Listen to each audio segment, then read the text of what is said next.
भक्तजनों, आज आप सुनेंगे बुध प्रदोष व्रत कथा। प्राचीन काल में एक गरीब पुजारी हुआ करता था।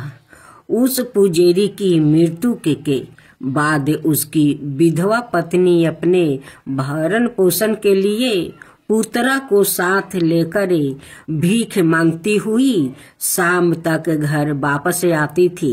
एक दिन उसकी मुलाकात विदर्भ देश के राजकुमार से हुआ, जो कि अपने पिता की मृत्यु के बाद दर दर भटकने लगा था। उसकी यह हालत पुजारी की पत्नी से देखी नहीं गई। वो उस राजकुमार को अपने साथ अपने घर ले आई और पुत्रा जैसे रखने लगी। एक दिन पुजारी की पत्नी अपने साथ दोनों पुत्रा को संडिल ऋषि के आश्रम में ले गई। वहां उसने ऋषि से शिव जी की प्रदोष व्रत की कथा और विधि सुनी और घर जाकर अब वो भी प्रदोष व्रत करने लगी। एक बार दोनों बालक के वन में घूम रहे थे। उनमें से पुजारी का बेटा तो घर लौट गया, परंतु राजकुमार वन में ही रह गया। उस राजकुमार ने गंधर्व कन्याओं के कीड़ा करते हुए देखा तो उनसे बात करने लगा। उस कन्या का नाम अंशुमती थी। उस दिन वो राजकुमार घर देरी से लौटा। राजकुमार दूसरे दिन फिर से उसी जगह पहुंचा जहां अंशुमती अपने माता पिता से बात कर रही थी। तभी अंशुमती के माता पिता ने उस राजकुमार को पहचान लिया और उससे कहा कि आप तो विदर्भ नगर के राजकुमार हो ना? आपका नाम धर्मगुप्त है। अंशुमती के माता पिता को वो राजकुमार पसंद आया और उन्होंने कहा कि शिव जी की कृपा से हम अपनी पुत्री का विवाह आपसे करना चाहते हैं। क्या आप इस विवाह के लिए तैयार है? राजकुमार ने अपनी स्वीकार कर लिया तो उन दोनों का विवाह संपन्न हुआ। बाद में राजकुमार ने गंधर्व की विशाल सेना के साथ विदर्भ पर हमला किया और घमासान युद्ध कर विजय प्राप्ति किया और पत्नी के साथ राज्य करने लगा। वहां उस महल में वो पुजारी की पत्नी और पुत्रा को आदर के साथ ले आया और साथ रखने लगा। पुजारी की पत्नी और पुत्रा के सभी दुख वो दलिदारता दूर हो गई और वो सुख से अपना जीवन व्यतीत करने लगी। एक दिन अंशुमती ने राजकुमार से इन सभी बातों के पीछे का कारण और रहस्य पूछा। तब राजकुमार ने अंशुमती को अपने जीवन की पूरी बात बताई और साथ ही प्रदोष व्रत का महत्व और व्रत से प्राप्ति फल से भी अवगत कराया। उसी दिन से प्रदोष व्रत की प्रतिष्ठा महत्व बढ़ गया और मान्यता अनुसार लोग यह व्रत करने लगे। कई जगहों पर अपनी श्रद्धा के अनुसार स्त्री पुरुष दोनों ही यह व्रत करते हैं। इस व्रत को करने से मनुष्य के सभी कष्ट और पाप नष्ट होते हैं और मनुष्य को अभीष्ट की प्राप्ति होती है। अब सुने माँ लक्ष्मी की। भोलेनाथ की जय हो, भोलेनाथ की जय हो, माता पार्वती की जय हो, माता पार्वती की जय हो। एक साहूकार था जो भगवान शिव का अनाय भक्त था। उसके पास धन आए किसी भी चीज की कमी नहीं थी, लेकिन उसकी कोई संतान नहीं थी और वो इसी कामना को लेकर रोज शिव जी के मंदिर जाकर दीपक जलाता था। उसके इस भक्ति भाव को देखकर एक दिन माता पार्वती ने शिव जी से कहा कि प्रभु, यह साहूकार आपका अनय भक्त है, इसको किसी बात का कष्ट है तो आपको उसे अवश्य दूर करना चाहिए। शिव जी बोले कि हे पार्वती, इस साहूकार के पास पुत्र नहीं है, यह इसी से दुखी रहता है। माता पार्वती कहती है कि हे ईश्वर, कृपा करके इसे पुत्र का वरदान दे दीजिए। तब भोलेनाथ ने कहा कि हे पार्वती, साहूकार के भाग्य में पुत्र का योग नहीं है। ऐसे में अगर इसे पुत्र प्राप्ति का वरदान मिल भी गया तो वो केवल 12 वर्ष की आयु तक ही जीवित रहेगा। यह सुनने के बाद भी माता पार्वती ने कहा कि हे प्रभु, आपको इस साहूकार को पुत्र का वरदान देना ही होगा। अनाथ भक्त क्यों आपकी सेवा पूजा करेंगे। माता के बार बार कहने से भोलेनाथ ने साहूकार को पुत्र का वरदान दे दिया, लेकिन यह भी कहा कि वो केवल 12 वर्ष तक ही जीवित रहेगा। साहूकार यह सारी बातें सुन रहा था, इसलिए उसे ना तो खुशी हुई और ना ही दुख। वो पहले की तरह भोलेनाथ की पूजा अर्चना करता रहा। उधर सेठानी गर्भवती हुई और 9 महीने के बाद एक सुंदर सा बालक की प्राप्ति हुई। परिवार में खूब उत्साह मनाया गया, लेकिन साहूकार पहले ही की तरह रहा और उसने लड़का की 12 वर्ष की आयु का जिक्र किसी से भी नहीं किया। जब बालक 11 वर्ष की आयु हो गई तो एक दिन साहूकार की सेठानी ने बालक के विवाह के लिए कहा, तो साहूकार ने कहा कि वो अभी बालक को पढ़ने के लिए काशी जी भेजेंगे।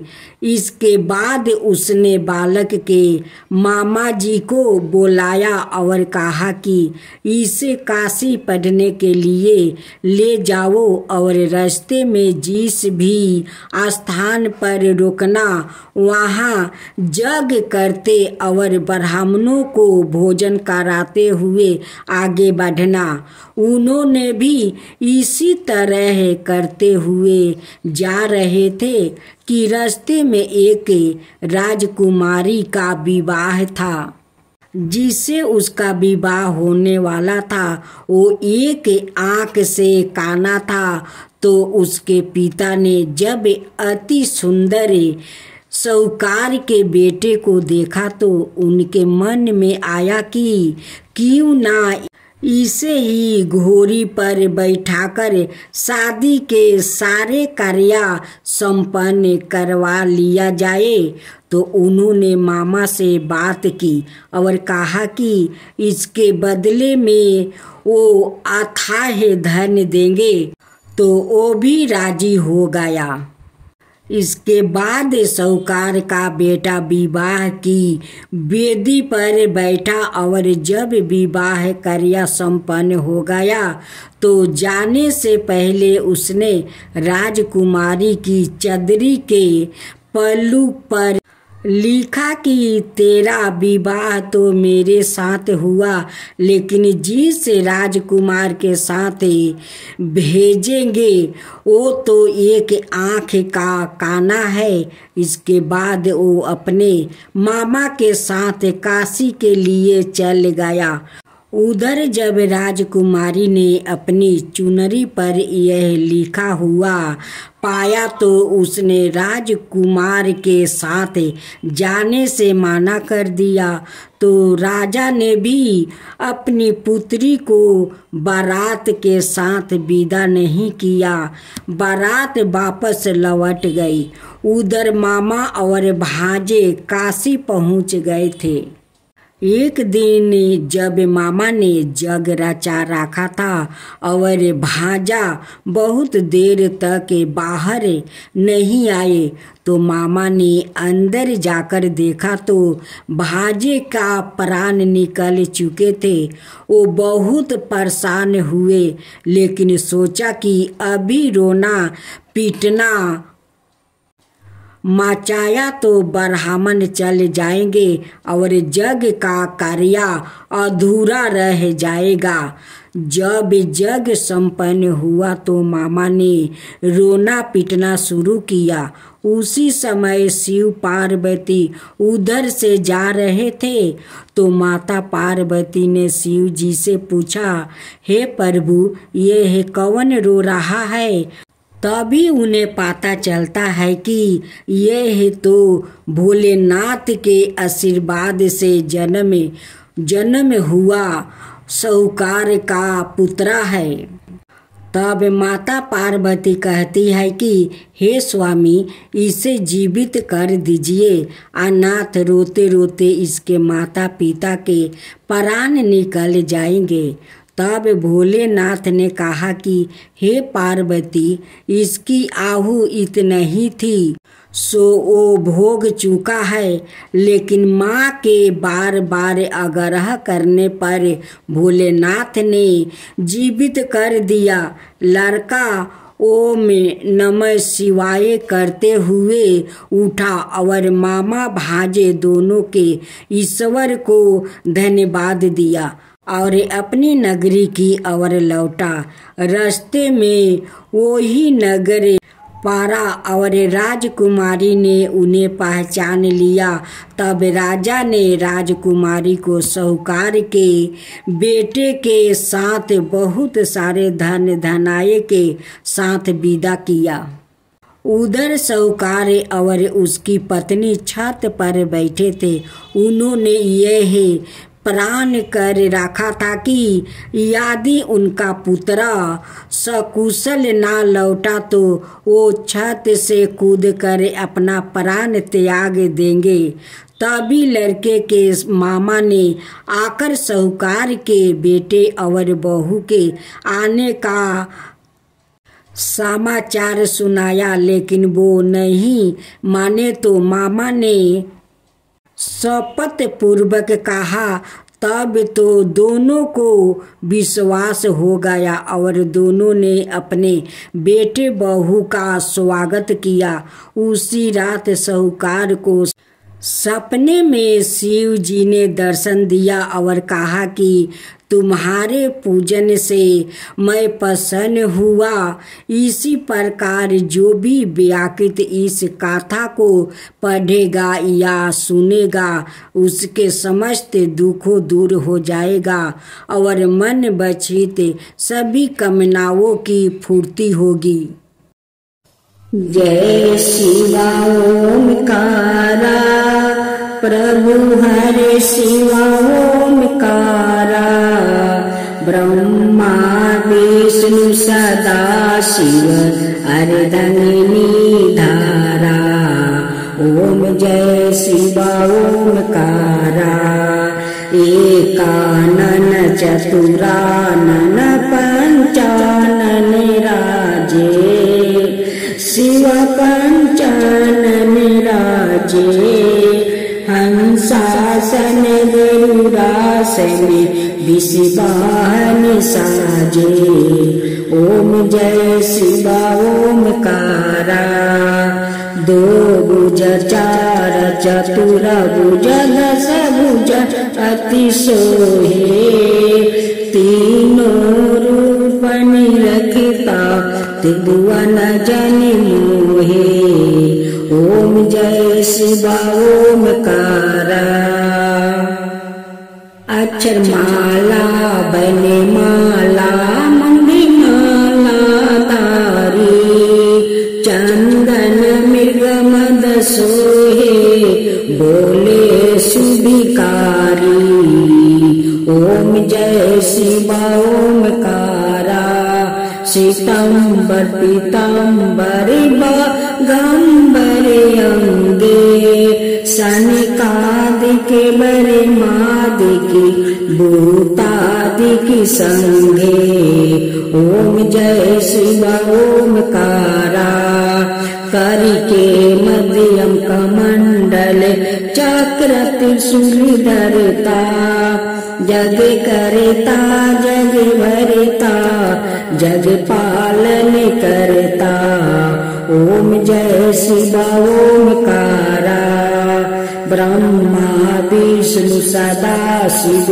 जानते अविवेका प्राण बचर के मध्यम यह तीनों एका ओम जय शिवा ओमकारा तीर गुण शिव जी के आरती जो कोई नर गावे शिवा जो कोई नर गावे कहत शिवानंद स्वामी मन भजत शिवानंद स्वामी मन बाचित फल पावे ओम जय शिवा ओमकारा जय शिवा ओमकारा।